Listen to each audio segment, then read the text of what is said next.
In class welcome to my channel education with Gaurav. मेरे इस channel पर एक बार फिर से आप सभी का स्वागत है दोस्तों। और आज की वीडियो के अंदर जो है हम भारतीय जो कृषि है, इंडियन एग्रीकल्चर, उसके बारे में डिस्कस करने वाले हैं।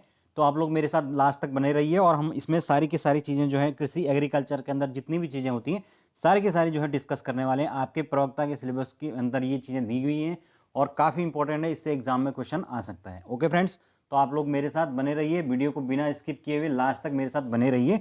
आपको सारी की सारी चीज़ें डिटेल के अंदर इसमें मैं बताऊंगा। ओके फ्रेंड्स, और इससे पहले मैं एक और वीडियो जो है वो इकोनॉमिक्स के ऊपर बना चुका हूँ, जिसके ऊपर हमने भारतीय जो है अलग अलग जो एग्रीकल्चर जो इकोनॉमी है वो किस किस टाइप की होती है वो हमने डिस्कस की थी। साथ के साथ जो है इंडियन जो इकोनॉमी है उसकी क्या क्या विशेषताएं हैं वो हमने डिस्कस की थी। ठीक है, तो अगर आप लोगों ने वो वीडियो नहीं देखा तो उसको आप जाके देख लीजिए। चाहे तो मैं उसका लिंक क्या करूँगा डिस्क्रिप्शन बॉक्स में भी डाल दूंगा, आप वहाँ से उसको देख सकते हैं। ओके, तो चलिए स्टार्ट करते हैं। और फ्रेंड्स, अगर आपको नोट्स चाहिए मुझसे टीचिंग एप्टीट्यूड के रिलेटेड या जीएस के नोट्स जो भी मैं अभी तक बना चुका हूँ, मेरे पास थोड़ा बहुत नोट्स जो इंपॉर्टेंट टॉपिक्स के हैं, जैसे उपभोक्ता संरक्षण बिल वगैरह, जो इंपॉर्टेंट टॉपिक उसके अंदर दिए गए हैं, इनके नोट्स में जो जिसके ऊपर मैं वीडियो भी बना चुका हूँ, तो उनके नोट्स भी मेरे पास अवेलेबल हैं। अगर आपको चाहिए तो आप इस व्हाट्सअप नंबर पर मुझसे कॉन्टैक्ट कर सकते हैं। यहाँ पर आपको नोट्स की इन्फॉर्मेशन दी जाएगी और नोट्स पेड होंगे। ओके, पहले ही बता देता हूँ। तो चलिए शुरू करते हैं आज का हमारा सेशन। तो हम बात करने वाले हैं भारतीय कृषि, इंडियन एग्रीकल्चर के बारे में। फ्रेंड्स, जो है भारतीय जो कृषि है या इंडियन एग्रीकल्चर, उसके बारे में डिस्कस करने के पहले सबसे पहले हम जो है बात करेंगे कि जो भारतीय कृषि है उसका हमारे देश की जीडीपी के अंदर, यानी कि जो हमने कल बात की थी राष्ट्रीय आय है, ये जीडीपी जो जिसको क्या कहते हैं सकल घरेलू उत्पादन, उसके अंदर कितना योगदान है। तो जब हम बात करते हैं कि आज़ादी के समय की 1950-51 का जो टाइम था, वहाँ पर जो जीडीपी है उसका जो योगदान था वो लगभग 55% के आसपास जो है वो सीधा सीधा जीडीपी का योगदान, जीडीपी में योगदान किसका था, एग्रीकल्चर सेक्टर का हुआ करता था। ओके, लेकिन वर्तमान में ये घटकर लगभग कितना हो गया, 17% हो गया। हालांकि आज की डेट में भी जो है वो लगभग 50% जो है लोग एग्रीकल्चर सेक्टर में लगे हुए हैं और एग्रीकल्चर के ऊपर वो डिपेंड है, लेकिन उसके बावजूद भी जो है जीडीपी में जो है एग्रीकल्चर का परसेंटेज घटा है। ठीक है, चलते हैं आगे। नेक्स्ट है रोजगार के स्रोत। स्वतंत्रता प्राप्ति के समय देश में की कुल जो कार्यशील जनसंख्या थी उसके लगभग 70% लोग रोजगार के संबंध में कृषि पर निर्भर थे। तो जाहिर सी बात है उस टाइम पर जो है पूरा देश जो है वो, हमारा देश कृषि प्रधान देश कहा जाता है और आधी से ज़्यादा जनसंख्या, लगभग 70 से 75% जनसंख्या सीधा सीधा कृषि के ऊपर डिपेंड उस समय हुआ करती थी। लेकिन वर्तमान में ये घटकर लगभग 48.5% के आसपास हो गई है, कहीं कहीं पर 50% भी दे रखा है। तो लगभग ये कह सकते हैं कि आधी जो पॉपुलेशन है अभी भी वो हमारी एग्रीकल्चर क्षेत्र में जो है उनको रोजगार मिलता है या एग्रीकल्चर क्षेत्र में वो कार्यरत हैं। ओके, फिर है, आगे चलते हैं। नेक्स्ट, भारत में कृषि क्षेत्र जो है उसमें सर्वाधिक बेरोजगारी मौसमी व छिपी बेरोजगारी प्रकार की है। यानी कि जो एग्रीकल्चर क्षेत्र है भारत के अंदर, उसमें इतने सारे लोग काम होने के बावजूद भी जो है वो प्रोडक्शन क्या है, कम है। क्योंकि कारण क्या है, इसमें जो है हमारी जो है वो मौसमी व छिपी बेरोजगारी जो है वो छिपी हुई है।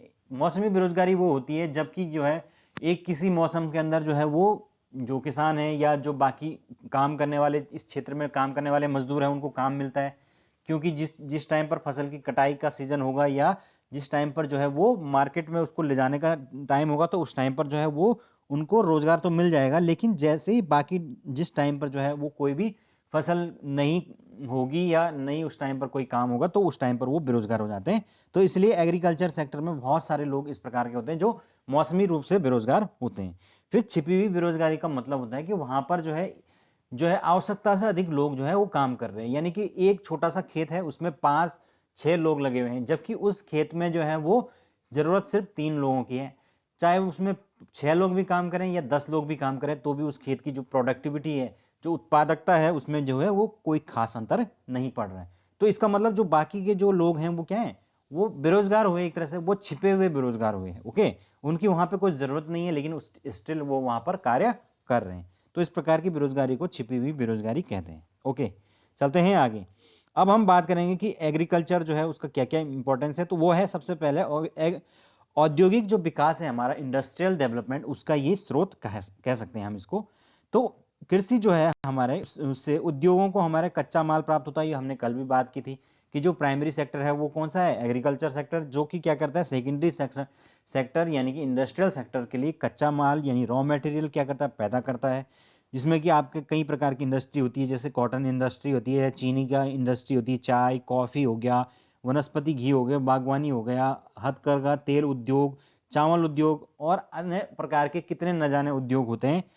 ये सारे के सारे जितने भी इंडस्ट्रीज हैं हमारे, ये किसके ऊपर डिपेंड कर रही है, एग्रीकल्चर, क्योंकि यहाँ से यहाँ पर जो रॉ मटेरियल आ रहा है वो सीधे सीधे कहाँ से आ रहा है, एग्रीकल्चर सेक्टर से आ रहा है। ओके, तो इसका मतलब है कि अगर हमें इंडस्ट्रियल क्षेत्र के अंदर डेवलपमेंट चाहिए, विकास चाहिए, तो हमें कृषि जो क्षेत्र है उसको भी, उसका भी जो डेवलपमेंट करना बहुत ज़्यादा अनिवार्य है। ओके, तो इसीलिए वर्तमान में जो है सरकार कृषि कानूनों में सुधार चाहती है। अब उसका क्या कारण है हम आगे देखेंगे। चलते हैं आगे। नेक्स्ट हमारे पास है अंतर्राष्ट्रीय व्यापार में कृषि की भूमिका, यानी कि जो हमारे इंटरनेशनल ट्रेड होता है उसमें हमारी कृषि की कितनी भूमिका है। तो हमारे देश का जो कुल एक्सपोर्ट होता है, निर्यात होता है, उसमें कृषि का लगभग 12 से 15% का हिस्सा है। ओके, और भारत जो है वो विश्व में कृषि उत्पादों में का 10 अग्रणी निर्यातकों में से एक है। हम सब जानते हैं कि भारत से जो है वो खाद्य जो पदार्थ होते हैं, खाद्यान्न होते हैं, स्पेशली चावल हो गया, गेहूँ हो गया और आपके गन्ना हो गया, ये क्या होता है पूरी दुनिया के अंदर एक्सपोर्ट किए जाते हैं अलग अलग देशों के अंदर। तो इसीलिए जो है 10 अग्रणी निर्यातकों में माना जाता है कृषि के क्षेत्र में। ओके, अंतर्देशीय व्यापार जो होता है हमारे देश में, यानी कि देश के अंदर ही जो व्यापार होता है, जिस जो कि ज़्यादातर ट्रेन के माध्यम से होता है, बसों के माध्यम से होता है, ट्रकों के माध्यम से होता है, तो उन उसमें भी, सॉरी ये क्या हुआ,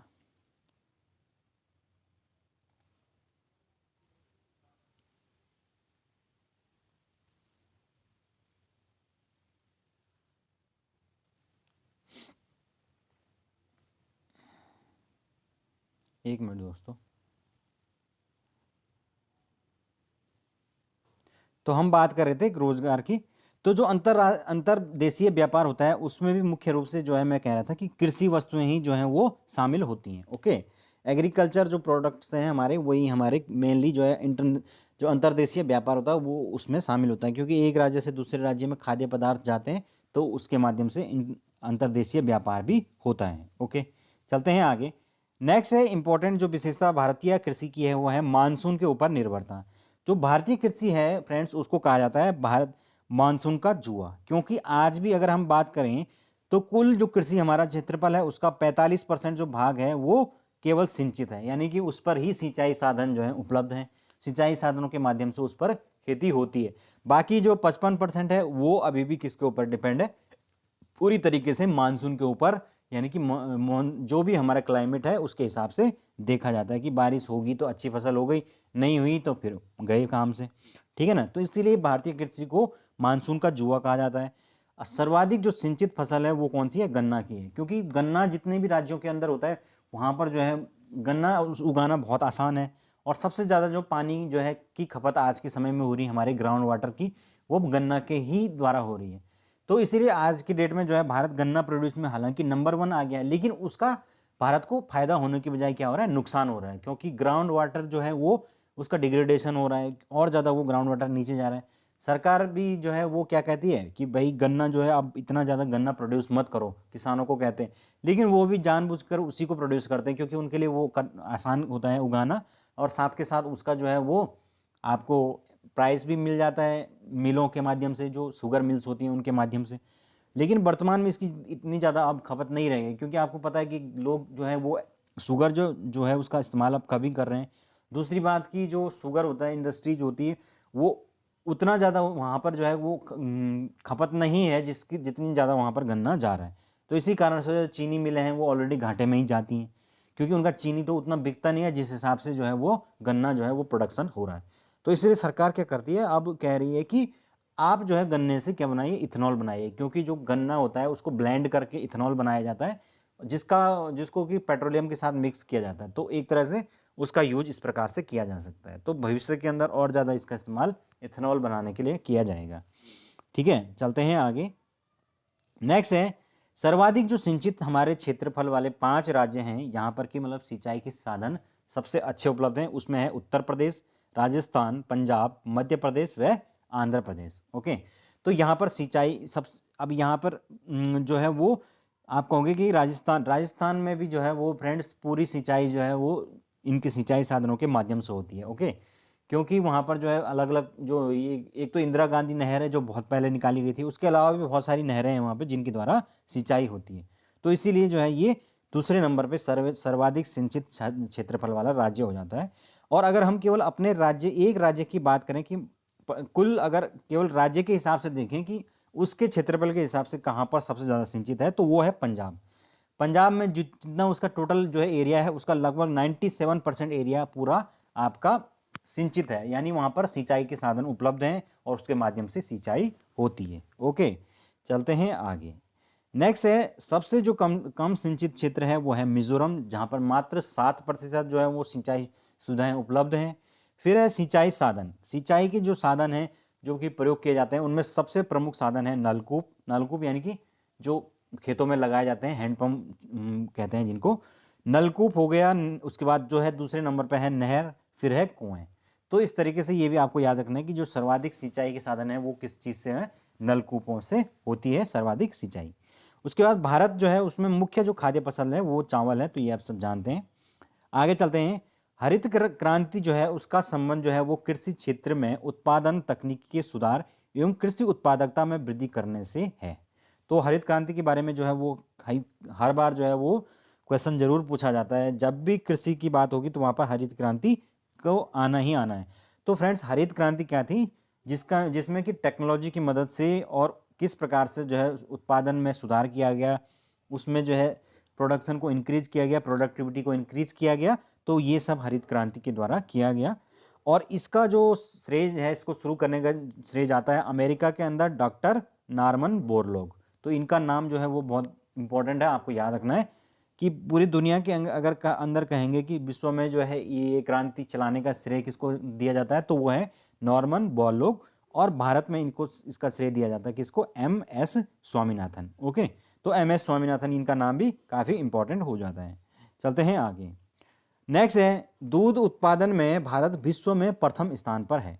तो दूध जो है उसके उत्पादन में भी पहले नंबर पर इंडिया है। ओके, हालांकि यहाँ पर जिस हिसाब से जितनी गायें हैं, जितनी ज़्यादा हमारे पास लाइव स्टॉक है, पशुधन है, उस हिसाब से जो है दूध का प्रोडक्शन बहुत कम है।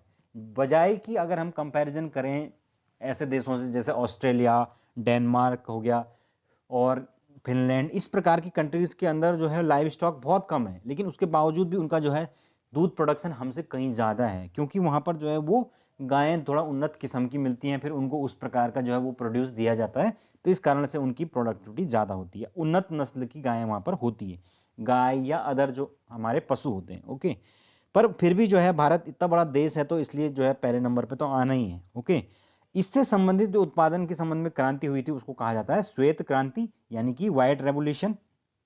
और इसको दूसरे नाम से जाना जाता है ऑपरेशन फ्लड। तो ये कई बार पूछा जाता है कि ऑपरेशन जो फ्लड है वो किससे रिलेटेड है? तो ये श्वेत क्रांति यानी व्हाइट रेवोल्यूशन से संबंधित है और जो दुग्ध उत्पादन से रिलेटेड थी। इस क्रांति को श्रेय करने का जाता है किसको? डॉक्टर वर्गीस कुरियन। तो इनका नाम भी आपको याद रखना है, डॉक्टर वर्गीस कुरियन। इन्होंने जो है भारत के अंदर किसकी स्थापना की थी? अमूल की स्थापना की थी। पता है आपको कि जो अमूल है उसकी शुरुआत कहाँ से हुई थी? गुजरात से हुई थी, है ना। और धीरे धीरे जो है अमूल एक क्या हुआ, पूरे देश के अंदर एक ब्रांड बनकर उभरा, ठीक है ना। तो इस प्रकार से जो है ये क्रांति थी ये दूध उत्पादन के क्षेत्र में। ठीक है, चलते हैं आगे। नेक्स्ट अब हम बात करेंगे कुछ और जो कृषि क्रांतियां हुई हैं। क्रांतियां का मतलब यहाँ पर है कि उसके क्षेत्र में तेजी से उछाल आया तो उसको क्रांति का नाम दिया गया। तो सबसे पहला है हरित क्रांति, जो हमने अभी अभी डिस्कस की, जो कि खाद्यान्नों से रिलेटेड थी। इसमें गेहूँ, चावल, मक्का इस प्रकार की जो है फसलें उगाई जाती थी। फिर है काली क्रांति। काली क्रांति है पेट्रोलियम उत्पादन से संबंधित। फिर है नीली क्रांति जो कि मछली उत्पादन यानी कि आपके फिश प्रोडक्शन से संबंधित है।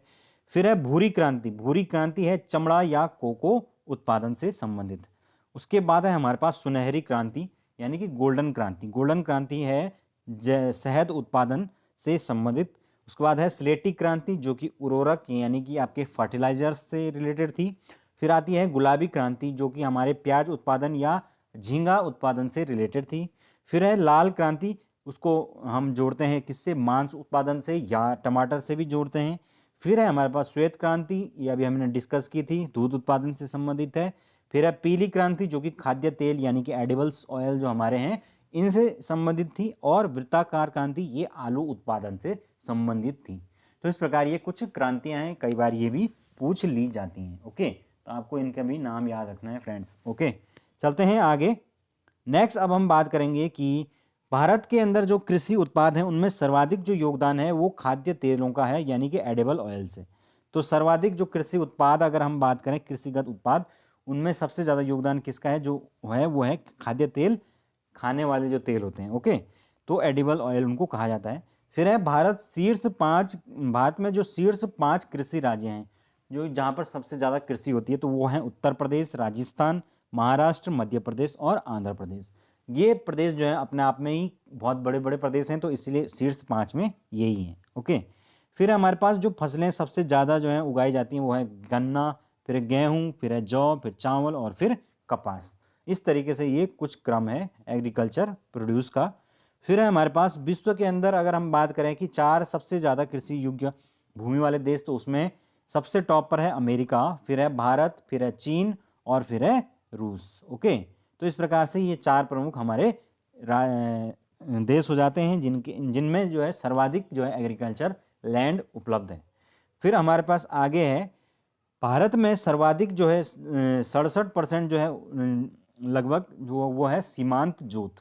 सीमांत जोत का मतलब होता है खेत, मतलब ठीक है ना। तो सीमांत जोत कौन होती है, 1 हेक्टेयर से कम का जो लैंड होता है किसानों के पास उसको सीमांत जोत कहा जाता है। तो सर्वाधिक 67% जो जोतें हैं, यानी 67% जो खेत हैं वो सीमांत हैं, 1 हेक्टेयर से कम है। और उसके बाद जो छोटी जोतें हैं वो 1 से 2 हेक्टेयर के बीच में 18% के आसपास है। और सबसे कम जोतें हैं वो हैं बड़ी जोतें हैं जो 10 हेक्टेयर से ऊपर हैं, मात्र 0.72 लग के जो आसपास जो हैं जो जोतें हैं वो आपके 10 हेक्टेयर से ऊपर हैं। और यही वो किसान हैं कि जो क्या होते हैं, बड़े किसान होते हैं। तो ये बड़े किसान जो हैं वो लगभग पूरे किसान इंडस्ट्री पर एक तरह से इनका वो चलता है, इनका दबदबा चलता है पूरी तरीके से। आप देखिए जो सरकार एमएसपी घोषित करती है तो उसका लाभ भी भारत के अंदर सिर्फ 6% किसान ही लेते हैं। तो वो 6% कौन है, वो यही लोग हैं जो ये 10%, 10 हेक्टेयर से ऊपर की जिनकी खेती है या ये जो बड़े किसान होते हैं इनको इनका लाभ मिलता है।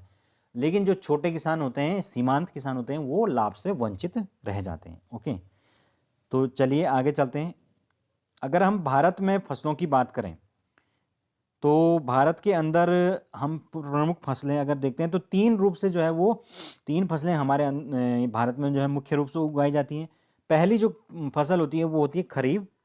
तो खरीफ की जो फसल है वो है हमारे जुलाई से अक्टूबर तक, यानी कि जुलाई में इसको बोया जाएगा और अक्टूबर नवंबर तक काट दिया जाएगा। ठीक है, तो ये पूछी जाती है भाई कई बार रबी और खरीफ, और इसमें फसल के नाम भी आपको याद रखने हैं। तो इसमें कौन कौन सी फसल है, धान हो गया, ज्वार, बाजरा, मक्का, कपास, गन्ना, अरहर, मूंग, उड़द, तिल, सोयाबीन, मूंगफली और आदि, है ना। तो ये सारे नाम आपको खरीफ के फसल के अंतर्गत याद रखने हैं।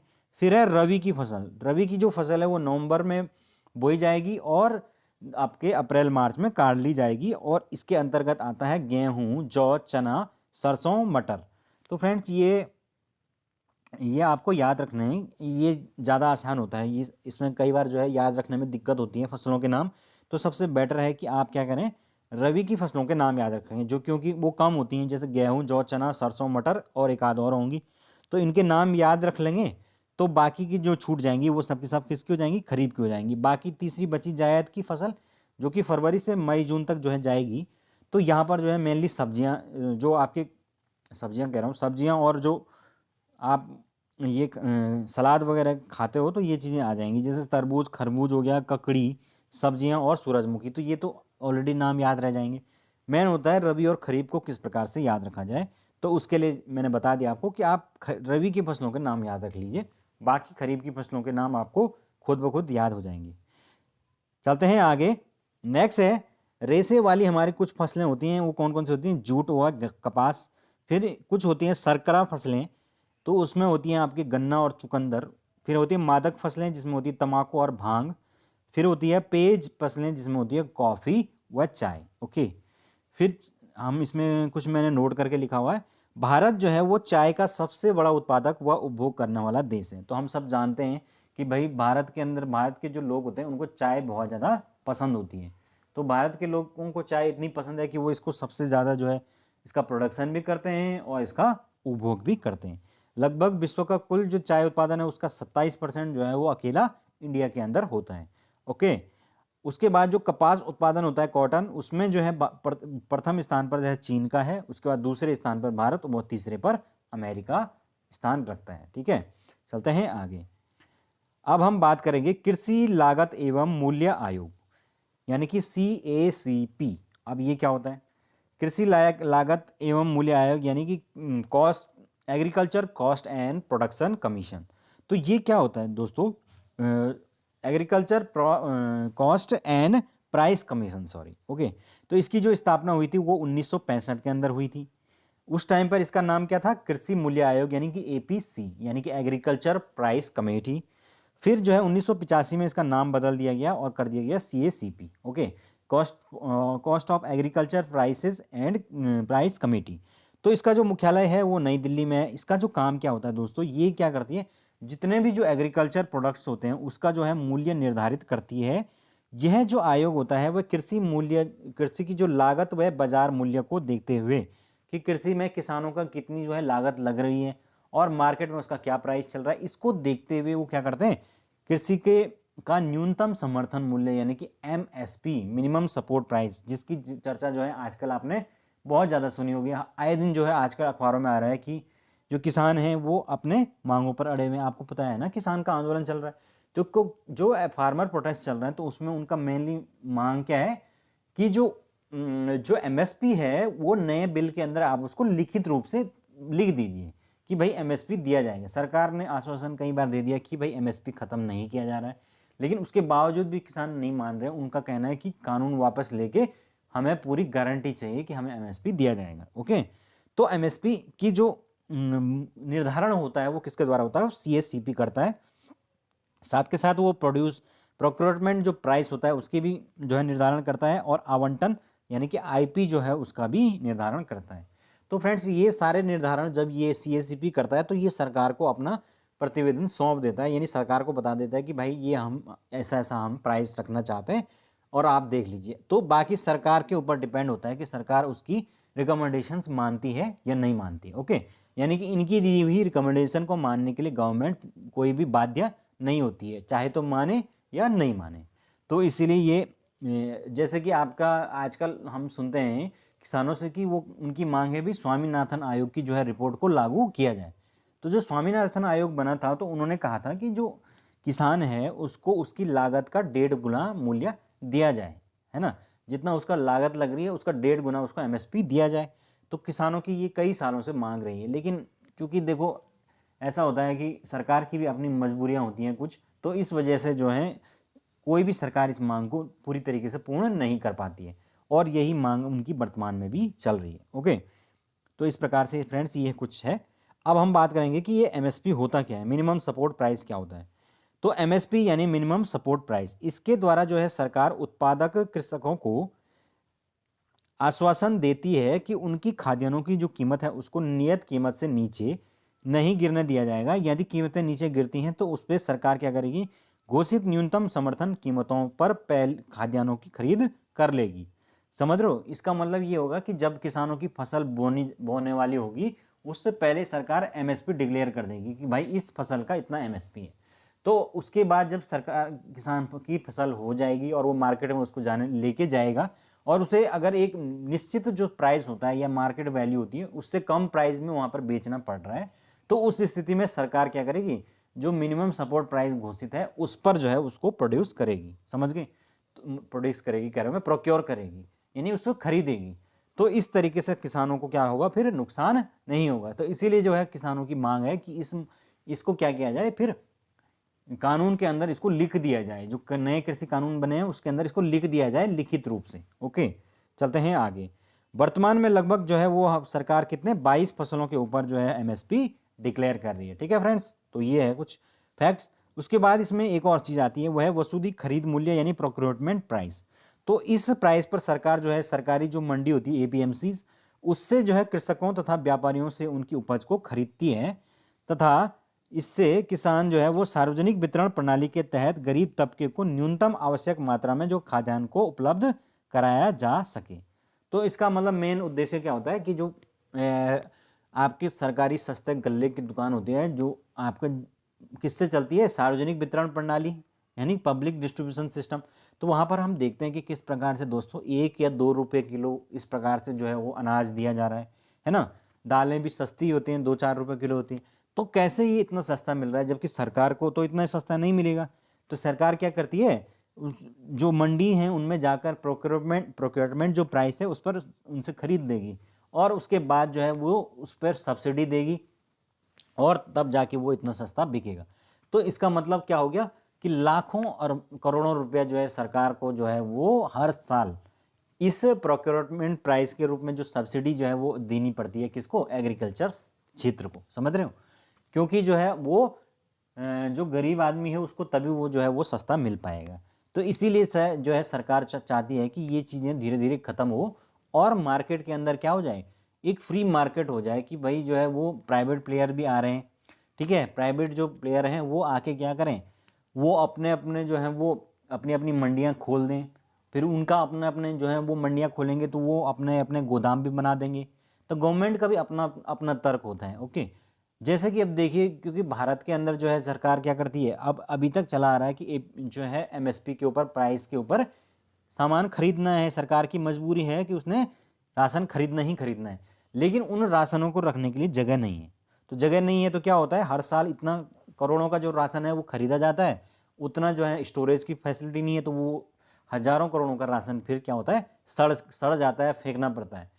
क्योंकि जो है गवर्नमेंट जो है वो एमएसपी के तहत बंधी हुई है कि भाई सरकारी मंडियों से सामान खरीदना ही खरीदना है उसने।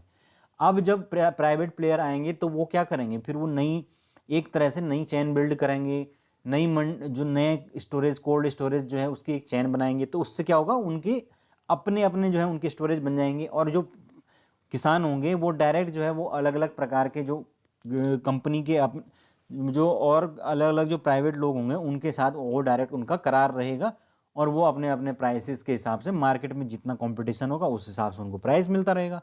तो ये होता है, इसीलिए सरकार चाह रही है कि क्या हो, इस प्रकार की व्यवस्था हो जाए। और ये 3 जो नए कानून आए हैं इसमें मेनली इन्हीं तीनों का जिक्र है, ठीक है।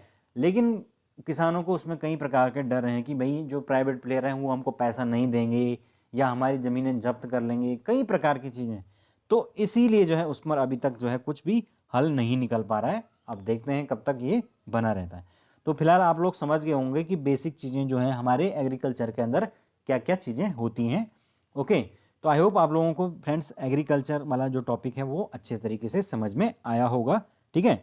बाकी जो है वो आपके ये जो एग्रीकल्चर वाला टॉपिक है इसमें जो आपने देखा होगा कि उत्तराखंड के जो अंदर कोई भी इसके अंदर जो है रोष नहीं है ज़्यादातर लोगों में, क्योंकि उत्तराखंड में जो है वो एग्रीकल्चर जो है नाम मात्र का है। यहाँ पर लोग अपनी आजीविका के लिए खेती करते हैं और वो भी अब ना के बराबर है ना। जितना प्रोड्यूस करते हैं वो खुद के लिए भी नहीं हो पाता है। तो इसीलिए उत्तराखंड के लोगों को ना तो एमएसपी से कोई मतलब है, क्योंकि उन्हें कोई, उनका तो प्रोडक्शन ही इतना नहीं है कि उनको एमएसपी मिले, ठीक है। तो यहाँ के जो किसान हैं वो उनको किसान बोल भी नहीं सकते हैं, उनको तो खाली कुछ नहीं बोल सकते हैं उनको, है ना। वो हमारे जो किसान हैं वो केवल क्या क्या कर सकते हैं, उनका सही है वो घर पे आराम से अपने खाने लायक जो है उगा लेते हैं। और वो भी अब बहुत कम, क्योंकि गाँव के अंदर भी हम आपने देखा कि जो सरकारी राशन है वो जब सब जगह जा रहा है तो अब सब उसी के ऊपर डिपेंड है, तो इसलिए खेती भी कोई नहीं करना चाहता। इसीलिए धीरे धीरे जो है पहाड़ों में लोग अब पलायन भी कर रहे हैं, ठीक है। तो फ्रेंड्स ये था हमारा आज का टॉपिक एग्रीकल्चर। आई होप आप लोगों को ये चीज़ें समझ में आई होंगी, ठीक है। तो आप लोग जो भी ये देख रहे हैं वो नोट्स बना लीजिए और अच्छे से इनको पढ़िए, ठीक है। तो इसमें अब एक और इंडस्ट्री वाला जो टॉपिक है वो भी मैं बनाऊंगा, उद्योग वाला, है ना। वाणिज्य और उद्योग का जो टॉपिक है वो अब मैं बनाऊंगा। तो एक ही टॉपिक रह गया और उसके बाद जो है मैं वो आप लोगों, कई लोग कमेंट कर रहे हैं कि सर भारत का जो भूगोल है और वो विश्व का भूगोल, अब उसके अंदर तो बहुत ज़्यादा डिटेल है फ्रेंड्स।